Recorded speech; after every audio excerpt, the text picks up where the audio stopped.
DGPS से सर्वे करते हैं तब हमें जो भी कोऑर्डिनेट मिलते हैं वो यूटीएम के माध्यम से हमें मिलते हैं। अब इन कोऑर्डिनेट के माध्यम से हम उस दो पॉइंट के बीच में का अंतर या फिर वो दो पॉइंट, जो एक पॉइंट है वो उस पॉइंट से किस बाजू में है, किस दिशा में है, उसमें कितना अंतर है, ये हम कैसे निकालते हैं, किस तरह से डीजीपीएस में वर्क होता है, कैलकुलेट होता है और ये किस तरह से निकाला जाता है, इसके बारे में हम समझेंगे।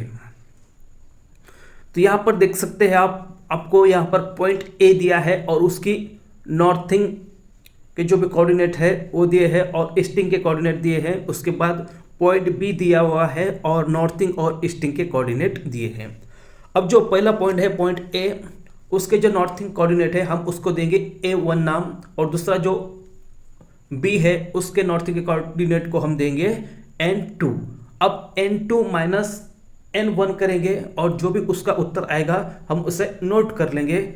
उसी तरह से हम जो भी A1 पॉइंट है उसका X1 और जो B पॉइंट है उसका X2, यानी कि X2 के कोऑर्डिनेट माइनस X1 के कोऑर्डिनेट, इनका जो उत्तर आएगा उसे हम नोट कर लेंगे। मतलब हमने अभी दोनों पॉइंट के बीच के नॉर्थिंग के कोऑर्डिनेट का माइनस करके उसका फर्क निकाल लिया, डिफरेंस निकाल लिया या फिर फर्क निकाल लिया। उसी तरह से हमने x और y दोनों का निकाल लिया है। y हम नॉर्थिंग के लिए इस्तेमाल करते हैं, x हम ईस्टिंग के लिए इस्तेमाल करते हैं। तो उसके बाद हम क्या करेंगे, जो हमने y का डिफरेंस निकाला था उसका हम वर्ग निकालेंगे और एक्स वाई दोनों के वर्ग निकालेंगे और वर्ग निकालने के बाद दोनों के उसको प्लस कर देंगे। प्लस करने के बाद जो उसका वर्गमूल निकलेगा वही उस दो पॉइंट के बीच में का अंतर होगा। तो जैसे कि यहां पर हम आपको उदाहरण यहाँ पर जो है उसका ही समझाते हैं।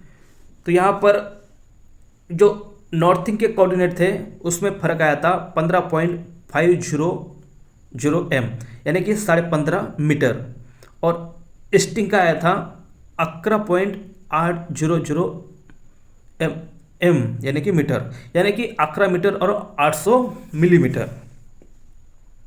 इसके बाद क्या किया, इस 15.5 मीटर का हमने वर्ग निकाला और 11.800 mm का भी हमने वर्ग निकाला और दोनों की हमने क्या कर दी, उसको हमने ऐड कर लिया और जो भी उसकी वैल्यू आई यहाँ पर देख सकते हैं, दोनों की यहाँ पर देख सकते हैं उनका स्क्वायर आया है 240.250 प्लस 139 प्लस 240, यानी कि दोनों की जो ऐड करने के बाद जो उनका फाइनली आंसर आया है 379.490। इस तरह से अब उसका क्या निकाला, हमने स्क्वायर रूट निकाला यानी कि वर्गमूल निकाला है।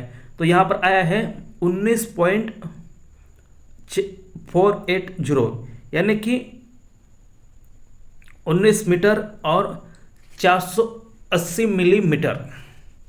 दोस्तों मैं आपको ये स्पष्ट इसलिए जैसे बता रहा हूँ मिलीमीटर, ये आपको जल्दी पता चल जाए या समझ में, इसके लिए बता रहा हूँ। अब उसके बाद यहाँ पर हम देख सकते हैं डिस्टेंस तो हमें मिल गया। अब क्या होता है, आगे का फार्मूला है, यहाँ पर देख सकते हैं ये फार्मूला है उसका।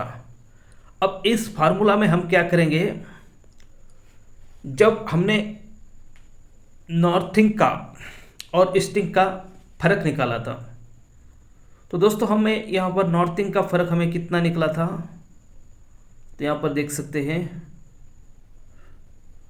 15.500 mm और ईस्टिंग का निकला था 11.800 mm। यानी कि हम क्या करेंगे यहाँ पर, आपको ये फार्मूला दिख रहा होगा।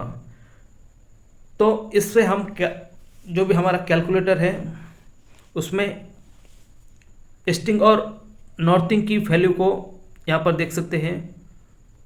अगर उसका डिवाइड कर दिया जाए, यानी कि भाग कर दिया जाए, तो 37.287 डिग्री इतना आंसर आता है। अब इसे हम डिग्री मिनट सेकंड में कन्वर्ट करेंगे। 37 डिग्री यानी कि ये पूरा डिग्री होगा। उसके बाद 0.287 मल्टीप्लाई 660, आंसर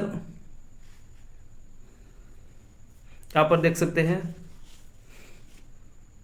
17.22 यहाँ पर मिनट आ चुका है। अब क्या करेंगे, हम सेकंड निकालेंगे।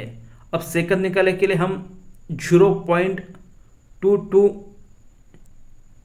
यहाँ पर दोस्तों एक बात याद रखना है, हम किसी चीज़ को अगर दशांश आ जाता है तो हम उसे एक एक अंक में पढ़ सकते हैं, पढ़ना चाहिए। क्योंकि यहाँ पर देख सकते हैं 17 पॉइंट, मैंने यहाँ पर 22 बताया, लेकिन इसको ऐसे नहीं पढ़ना चाहिए। लेकिन 17.22 इस से ये सही उसका नियम है। अब ये बोलने के लिए आसान है, इसमें मतलब 17.22 इससे बोलने के लिए, समझने के लिए ये बात अलग है, लेकिन ऑफिशियली 17.22 ऐसे ही हम उसे बोल सकते हैं। अब ये क्या हो गया, अपना एक जैसे कि एक शब्द हो चुका। तो उसके बाद हम मिनट भी निकाल लिए। अब क्या करेंगे, हम सेकंड निकालेंगे। तो 0.22 मल्टीप्लाई 60, यहाँ पर मतलब देख सकते हैं उसका डिग्री हमें आंसर आ चुका है। अब क्या है कि ये किस बाजू में है, नॉर्थिंग ईस्टिंग, यानी कि जो भी हमारा दिशा है, यानी कि डायरेक्शन है। अब देख सकते हैं नॉर्थ ईस्ट 21 डिग्री के अंदर में आता है, 45 डिग्री के 1 to 45 डिग्री। तो यहाँ पर इसके अंदर इस वो हो गया नॉर्थ ईस्ट, जैसा से आप देख सकते हैं। उसके बाद जो हम अब अजिम्त है, यानी कि जो भी हमारी वॉच है, उस दिशा से हम अगर इस डिग्री का निरीक्षण करें तो हमें ये आंसर मिलता है। क्योंकि डिग्री जो भी हमारी निकालते हैं, हमारी घड़ी की दिशा के माध्यम से ही निकालते हैं। तो यहाँ पर देख सकते हैं अंतिम उत्तर इसका यहाँ पर जानकारी दी हुई है। किस किस तरह से हमने ये दिखाला है, इस तरह से हम सभी जीपीएस के कोऑर्डिनेट का इस्तेमाल करके हम निकाल सकते हैं। आसान है।